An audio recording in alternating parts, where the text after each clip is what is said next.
married to a Kamai woman, it's very good.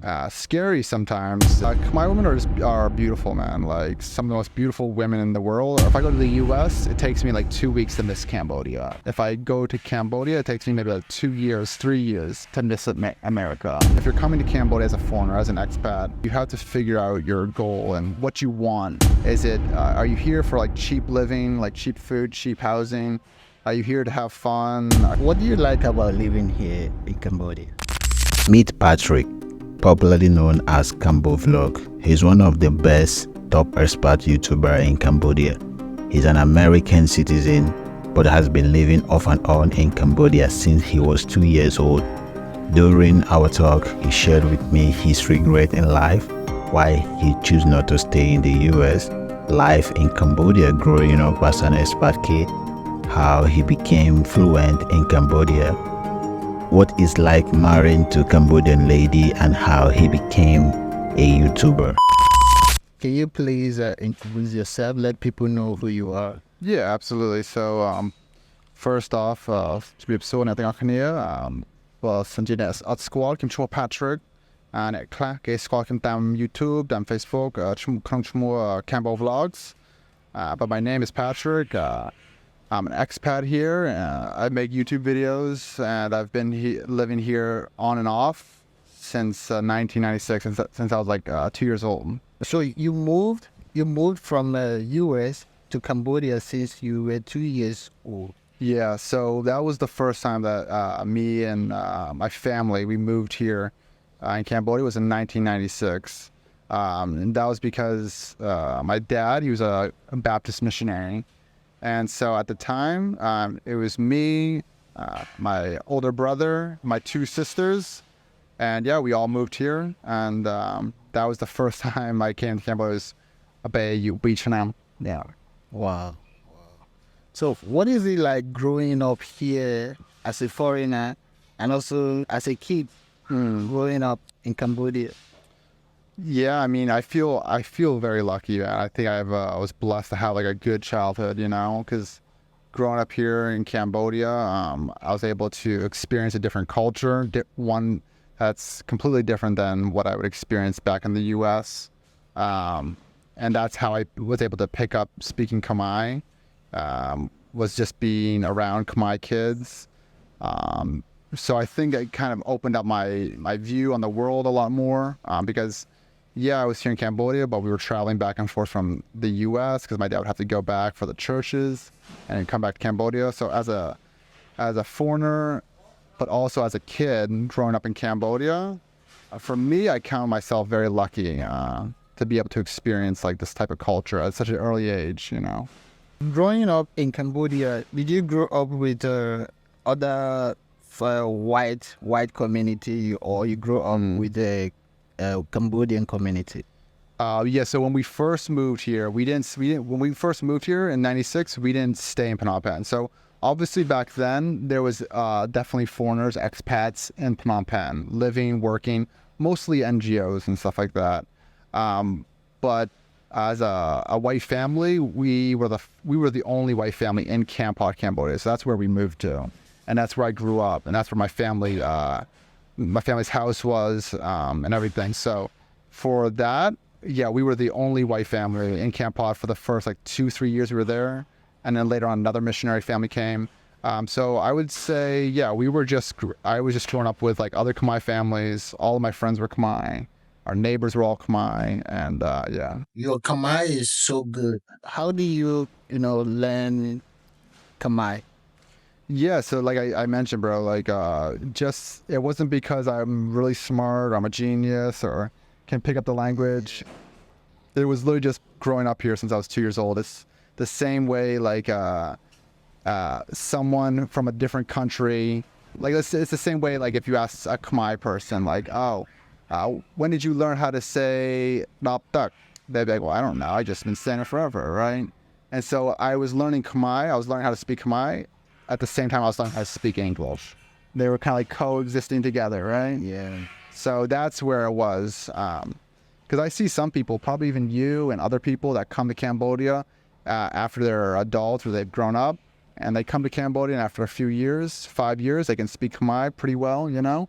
And for me, I think like, wow, that's actually that's impressive because I don't think I could maybe do that if I came here later, you know? So you mentioned you guys was in Cambodia. Yeah. So when did you move back to? Did you move back with your family to Phnom Penh, or your family is still there in Cambodia? Right. So we stayed in Cambodia. My family were missionaries in Cambodia from 1996 to 2007. And then after that, I moved back to the U.S. So when I tell people like, oh, I've been here for like 28 years, I haven't been living in Cambodia for 28 years, you know? So in 2007, we moved back to the U.S. and that's where I finished like middle school, high school. And then it wasn't until later on, after I kind of traveled back and forth to Cambodia a couple of times, that I decided to stay in Cambodia, live in Cambodia. And that's when I decided to stay and live here in Phnom Penh. Yeah. But as of now, my family's like retired. They're retired missionaries of Cambodia. So my dad is here in Phnom Penh. My mom, she's back in the U.S. Most of my family is back in the U.S. unless they come and visit time to time. Yeah. So I'm pretty much like the last child who's like here in Cambodia, you know? Yeah. It seems like you're enjoying it here. Yeah, I love it, man. It's my home, yeah. You're like moving back and front, being in the U.S., being in Cambodia.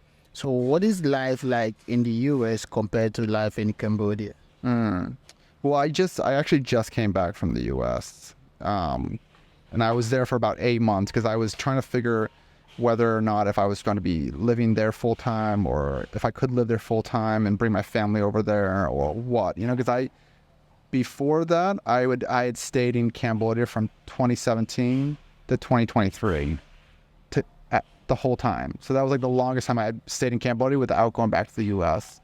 So that's like, 7 years, 6, 7 years. So I hadn't been back to the U.S. in like 6, 7 years. And so I was like, okay, I got to go back. I just had a baby girl. And so I was trying to figure out like, should I move back to the U.S., bring my family, or should I come here? And when I was over there, it was very difficult for me. It was very difficult for me to get adapted back into like the U.S. lifestyle, and kind of like, I don't know. I didn't feel at home, man. The way I tell people is like, if I go to Cambodia, if I go to the U.S., it takes me like 2 weeks to miss Cambodia. If I go to Cambodia, it takes me maybe like 2 years, 3 years to miss America, you know? So when I was in the U.S., I was around family, but I didn't feel at home. And I think right now, the way the U.S. is set up and the way things are happening, I don't think it's a great place to, one, be there right now and raise a family. And yeah, so for me, I definitely prefer being in Cambodia. What is life like living in Cambodia, as a foreigner?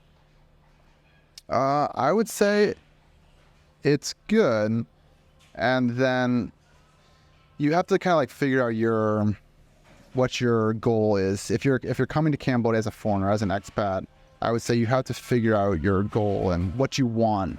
Is it are you here for like cheap living, like cheap food, cheap housing? Are you here to have fun? Are you here to find your one true love? Are you know what's the reason why you're coming here? And then once you figure that out, use that as like your guide. For me, I can't necessarily speak on behalf of like most like foreigners or expats because like Cambodia always felt kind of like at home to me. So it was never like this thing where like, oh, I'm moving to another country and it's like a foreign country. Even though I'm not Cambodian, it's still like I still feel at home. So I think it was always like a little bit different for me. What do you like about living here in Cambodia? I would say, the food, man. The food is some of the best food in all of Southeast Asia. I would say it's better than Thai food. I think I like it more than Thai food. I think it's way better than Thai food. It might be maybe equal to Vietnamese food. I think Vietnamese food is some of the best food too. So the food, the people, they're some of the most welcoming, like kind, like very welcoming people. They will literally give you the shirt off their back if you were kind to them. So the food, the people, the weather, and I think overall, I think it's just like it's a more like fulfilling life being here in Cambodia. Um, I think there's like you have a lot more time to kind of like relax and kind of find yourself. Like even like me and you, like we have enough time where we can kind of just sit and relax for like an hour and just talk and chit chat. Whereas in the U.S. it'd just be like grind, work, and then maybe 1 week out of the year you can like have some free time. You know. So what is the struggles here? You think as a foreigner, what is the struggles here you face? I would say, and this is like me trying to think of like my struggles, but then also thinking as if I was a foreigner, like kind of living here as like like in a country that's maybe I'm not so familiar with. I would say Cambodia is still developing, right? So with any developing country, there's always going to be like issues, whether it's like finding decent health care or, you know, finding a decent job if that's what you're looking for. Or also maybe for foreigners, the culture might not align or might not be the same as theirs. So it might be a little bit different. The way people act, the way they behave, holidays. I'm not sure if you guys can hear it, the background noise. But right now there was a funeral that they had set up in front of my house for the last like week. And so like literally I couldn't take my car out. I had like park it over there. We were basically trapped inside of our house. Not really, but I could like squeeze through the tent and get around every day. So some people, they would find that day, what is going on? Like you have a tent in front of my house for a week, you know, and maybe they might not be down with that, you know? So I guess the struggles are just like making sure you understand the culture and, you know, being very flexible around them because you are just a guest in their country, you know? Yeah. Can I ask, how do you adapt to the culture here? Right. I think that's another tough question because I think I grew up with the culture. So in some ways the culture was like with me. I think like when I went back to the U.S. in 2007 to go back to school, I feel like that was more culture shock. I felt like I was in a foreign country and I was going to this school with all these kids and I felt like they were like foreigners to me. I felt Kamai, you know? So like, it's like weird. I always joke to people. I say like, I'm a person that does not have a country because when I was in Cambodia as a kid, I was the white boy, even though I felt Kamai. And then when I went to America, I was around all these like white kids and stuff in school, but I felt Kamai. And so I also didn't like fit in with them. Yeah. But with culture, I think I grew up like Christian, right? So I wasn't always around like the temples, the pagodas and stuff like that. So it wasn't until later as I got older and I met my wife, met Mai, where, you know, started like going to the pagodas and practicing. So maybe that is something that was maybe like a struggle or just like something I had to get used to. But other than that, yeah, I think pretty much most of it was okay. Yeah. Little Avish. My daughter, she's like peeking through the window right now. So, okay, you know, I don't think you went to school here. Did you study here in Cambodia during your growing up? No, so I studied, I was homeschooled. So before 12 years old, I was homeschooled. My mom would teach us at the house. She would just teach us like basic like math and English. We had lots of books. We didn't have really like TV or something. So we just read lots of books. That was kind of like our education. And then after we went to a school in Campo, but it wasn't for like the traditional like learning Khmer, learning English. It was like for like soccer, like playing football, just like, you know, kind of be able to be around the kids, you know. We practiced like traditional Kamai dances like Ram Labam, Lao. So I was like one of the boys with the coconuts, hitting the coconuts. Yeah. Do you remember what year, the first time you moved back to US? So I'll kind of break it down real quick. So I was here in Cambodia up until 2007. I was like 12 years old at the time, 11 or 12. And then we went back to the US and I stayed there until I was 18. So I finished middle school, I finished high school.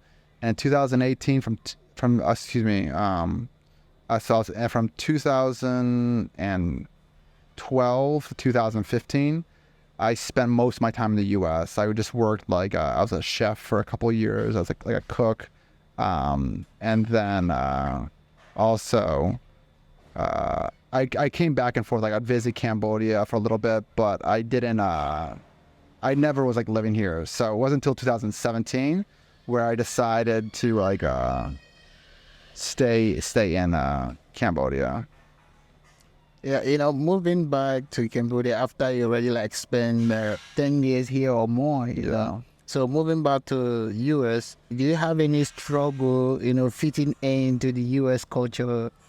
Or what is life like after you've been here for years and moved back to the US? It was weird, man. Like I remember like really like having like even though we had gone back to the US once in a while, we'd go and visit family, but I never actually like I didn't have any like American friends, so I didn't know like what it was like to have a relationship with American kids.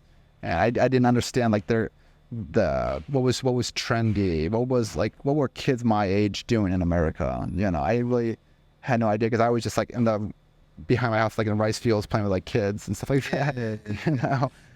So I felt it was like maybe like a little insecure, maybe shy at first because I thought like, oh, maybe the kids will judge me because they don't like know, or maybe because I don't know. I don't know the stuff that they know. Like I don't know the popular games and the movies and stuff like that.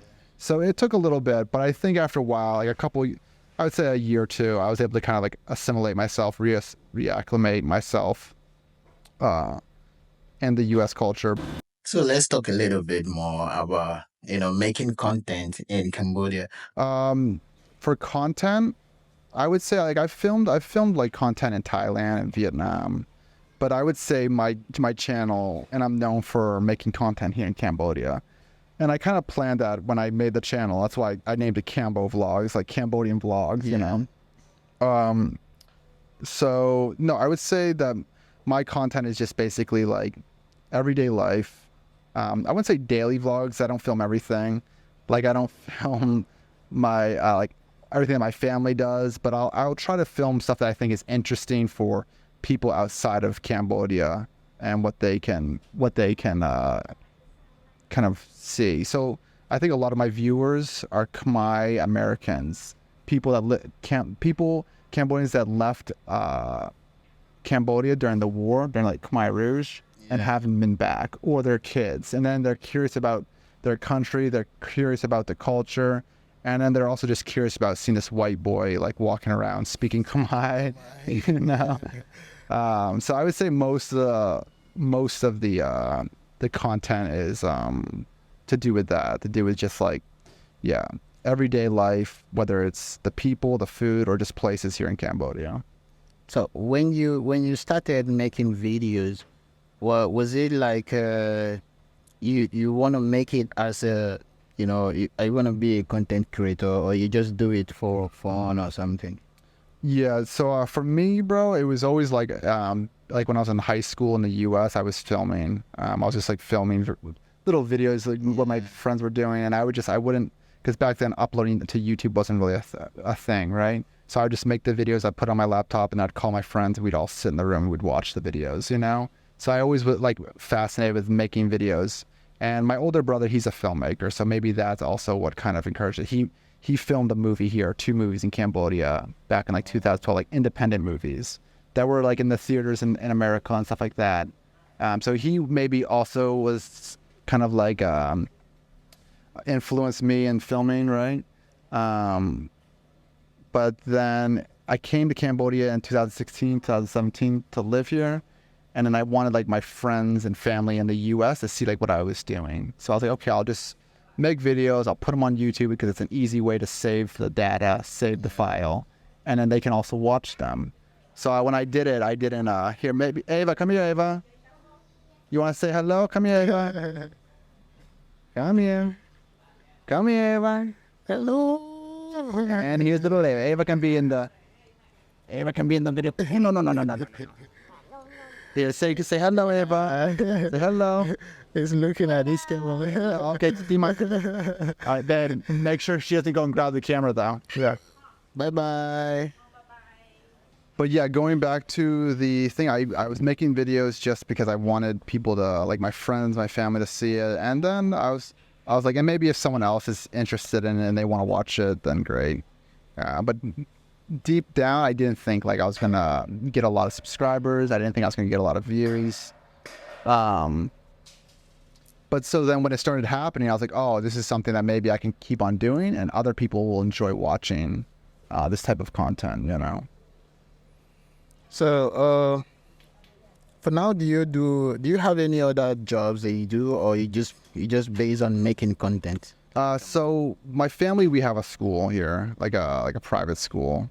So that's one way of that's one source of income. Yeah. And then we're actually at our house here, but then behind, actually in front of Auth and I, is our salon. So Mai does like the eyebrows, the eyelash. And so that, the school, work at the school, and then YouTube, those three things make it to be a very comfortable life living in Cambodia. Wow. You're married. You're married to a Kamai lady. Yeah. What is it like marrying to a Cambodian woman? It's very good. This is for all my Kamai women out there watching. But no, I would say if you're lucky enough to have to be able to marry a Kamai woman, then you're gonna be set, because they are very committed and dedicated to their family. They're very family oriented. They want the best for their families. They will do anything for you and your family. And also because like I grew up kind of like conservative and also semi-religious because my dad was a pastor and a missionary.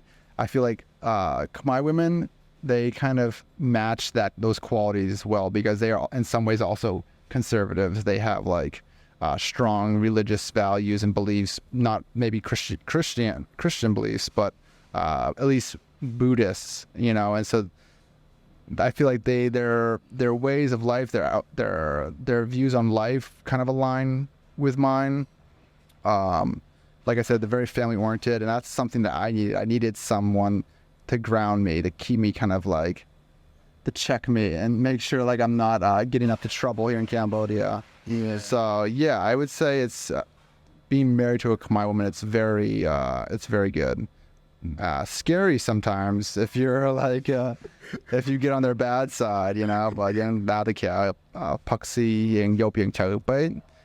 maybe, you know, it gets kind of scary. But if you're as long as you're just like, you know, being a decent husband and also providing for your family, I think it's a great relationship to have. Yeah.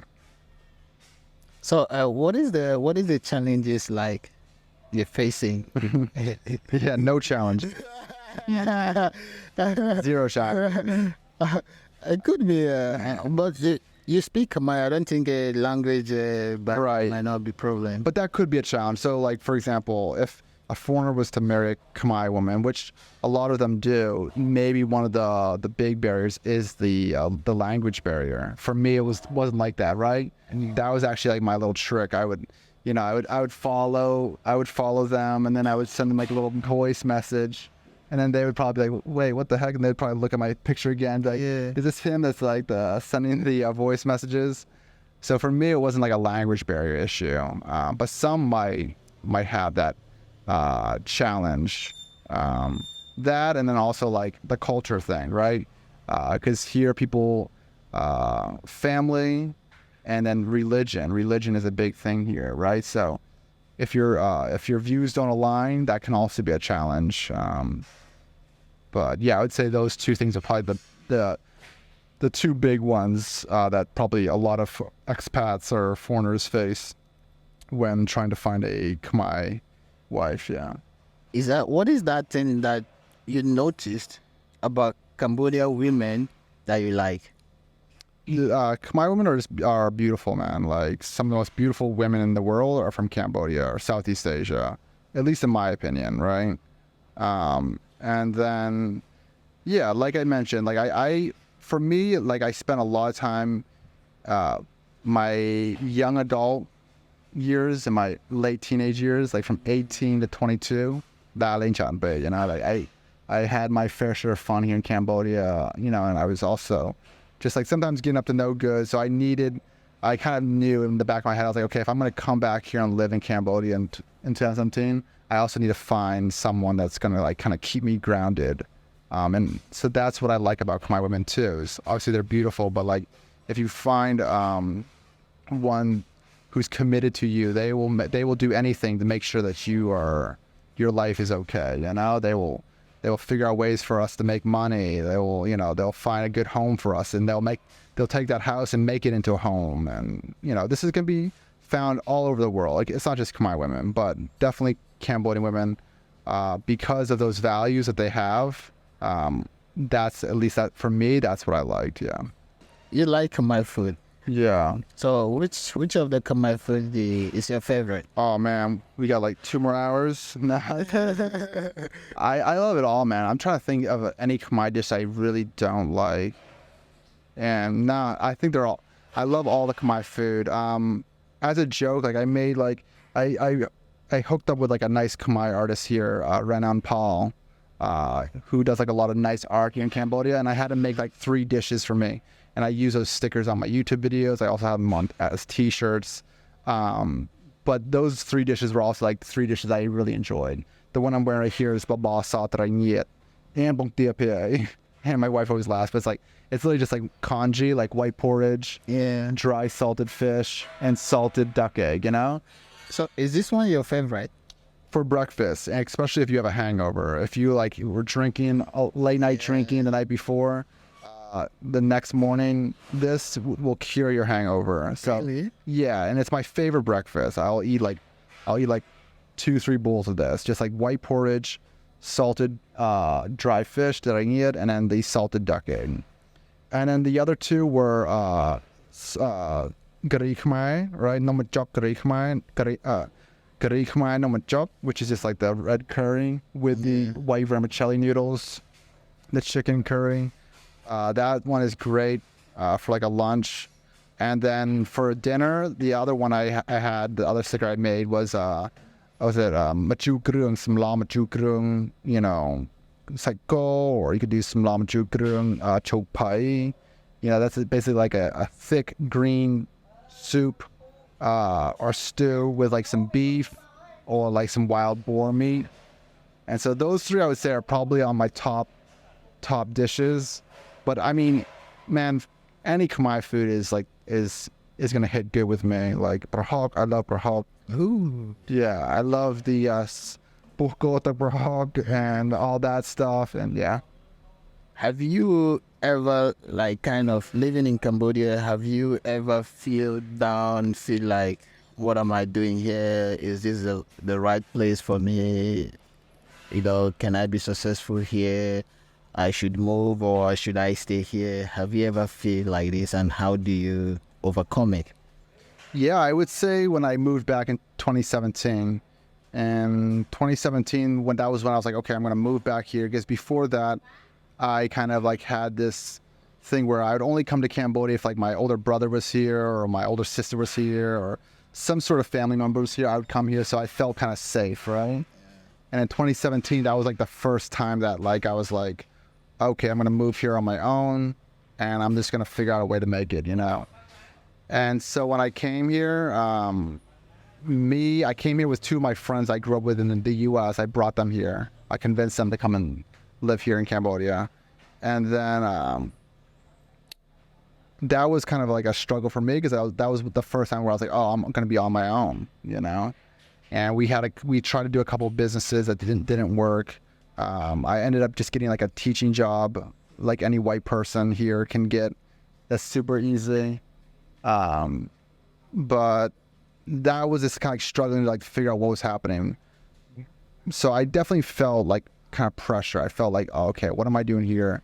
But I just knew like I felt at home. So I think it's probably harder for other people, maybe, because like when they're here in a country that's new to them, and then they're struggling too, and then they probably have that voice in my head just saying like, oh, just give up, just go home.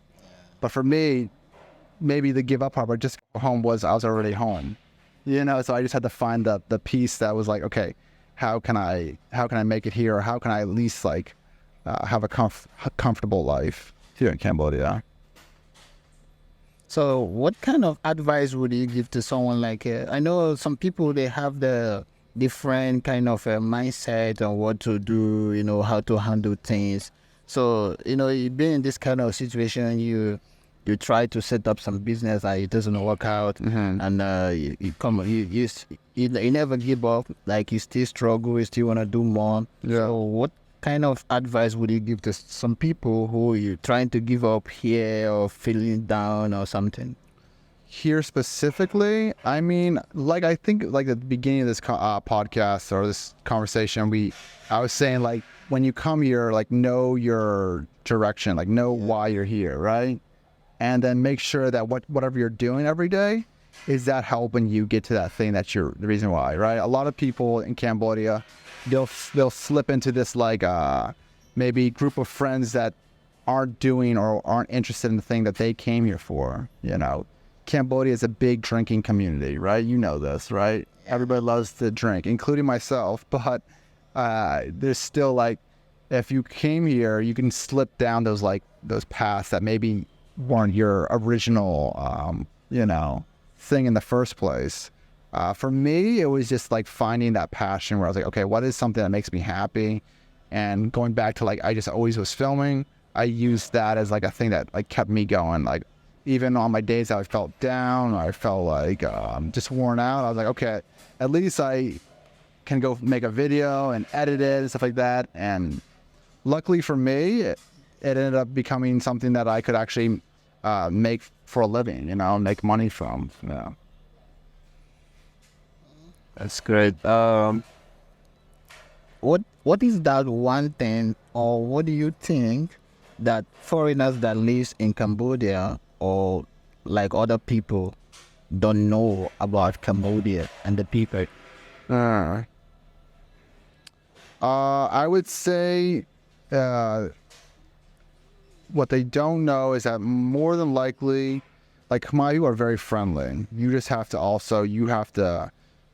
you have to kind of come out and show that kindness to them first, because they're very curious too. They're not sure where you're from, what you're doing here, what your intentions are.